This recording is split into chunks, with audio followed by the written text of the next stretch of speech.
After a long wait, one of the most desirably located condos in River Towers is on the market and is ready for you. 8th floor end unit in the west building, overlooking the intersecting canal and stunning views to the river.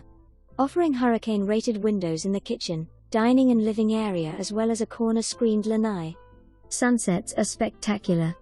Well-maintained and cared for, this 2-bed, 2-bath condo is light and bright, has carpet and tile, comes fully furnished/turnkey and can be moved into right away. Guest bath shower has been updated. Air conditioner 2019.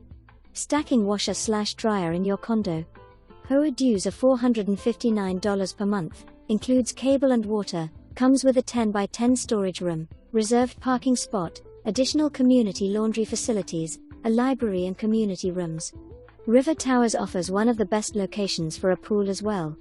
Overlooking the river with the Cape Coral Bridge in view, relax your day away around the pool or watch the dolphins play while sitting under the tiki watching the sunset.